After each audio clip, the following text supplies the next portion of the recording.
Então, vamos lá. Hoje a nossa aula vai ser de história, né? As páginas que vocês vão datar para mim são 52 até a página 56, para a gente finalizar essa unidade, tá? 52 a 56. Livro de história. Isso. Livro de história, página 52 a 53. A 56. Ficando doido.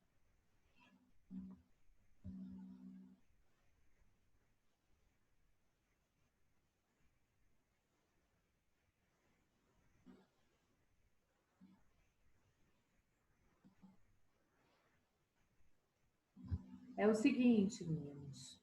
Nós vamos falar sobre os primeiros povos nômades do Brasil. Tá todo mundo me ouvindo? Tudo certo? Ok. Então vamos aí. Lápis na mão. O que vocês costumam sublinhar, tá?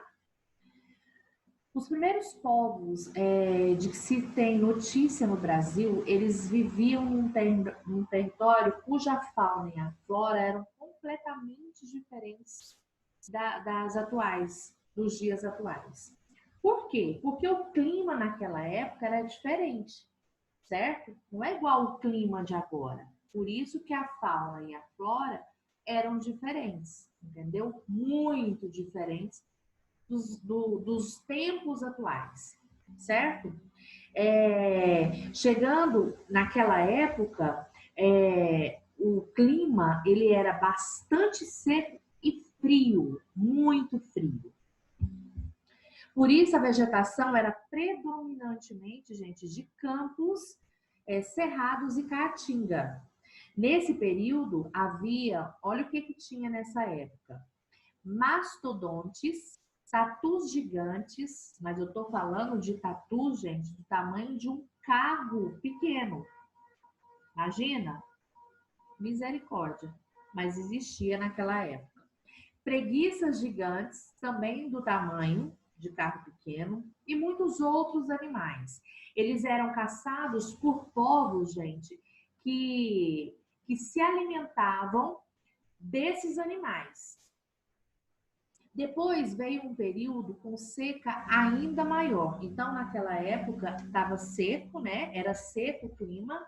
Depois disso tudo, veio um período muito mais seco, certo? Foi quando os animais de grande porte, os animais muito grandes, eles começaram a ser extinguidos, porque eles não aguentaram aquele clima.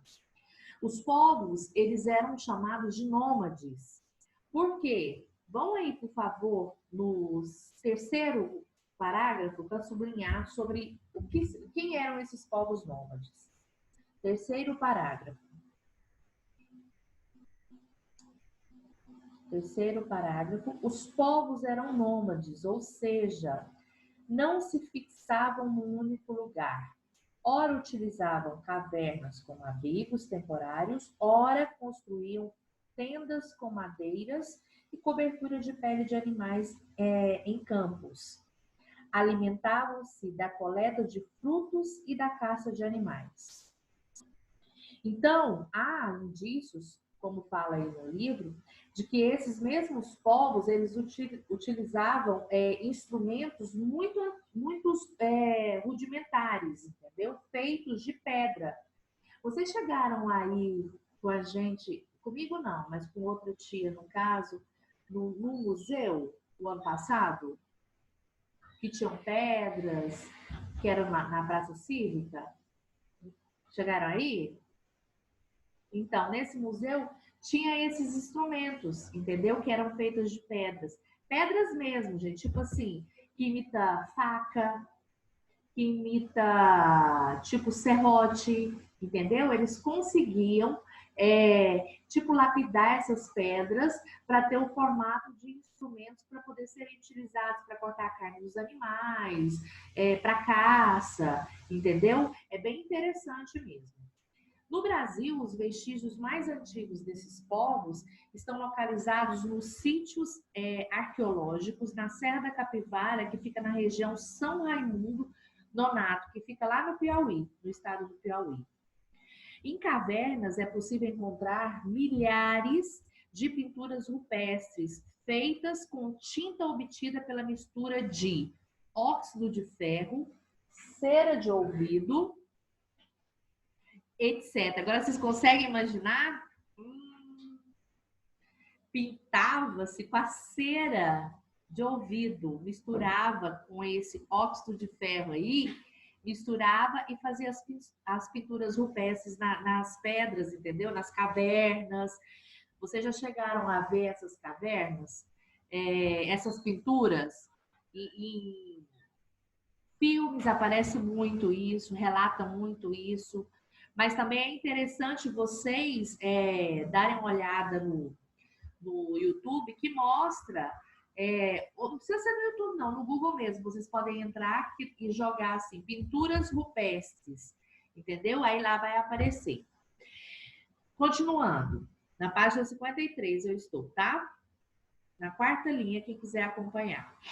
Acredita-se que essas pinturas rupestres tinham para esses povos, os nômades, um significado mágico e religioso, para que o alimento não faltasse quando saíssem para caçar e pescar, pois há predominantemente figuras de animais quadrúpedes, aves, répteis e, em menor quantidade, peixes. Então, quer dizer que nas pinturas rupestres tinham muitos animais desenhados, entendeu? Por que eles desenhavam esses animais? Porque eles acreditavam que desenhando não ia faltar na caça. Quando eles fossem caçar, eles iam encontrar o alimento para eles, entendeu? Eles tinham essa ideia de que se eles desenhassem fizessem as pinturas de animais, quando eles fossem caçar ou pescar, eles iam encontrar uma grande quantidade de peixes, de todos os animais que eles costumavam realmente pescar. Caçar, né? Que eram os répteis, os quadrúpedes, certo? Continuando aí, pintavam com os dedos e pincéis feitos com fibras e espinhos para os traços mais finos, os desenhos mais fininhos. Além desses, há também os homens da Lagoa Santa, cujos vestígios foram encontrados em grutas situadas na Lapa Nova do Maquiné, próximas ao Rio das Velhas, em Minas Gerais. Olha só, tudo aqui, tudo pertinho assim, né? Essas pinturas nos dão preciosas informações de como era a vida cotidiana desses humanos. Os historiadores, gente, costumam falar muito sobre essas pinturas e dar uma grande importância para essas pinturas. Aparece muito no jornal, viu? Em algumas ocasiões, de que fala que apareceu em tal lugar, na caverna tal, em tal estado, no caso aqui está citando Minas Gerais, está citando também o Piauí, né? A região Nordeste, né? Que fica lá na região Nordeste.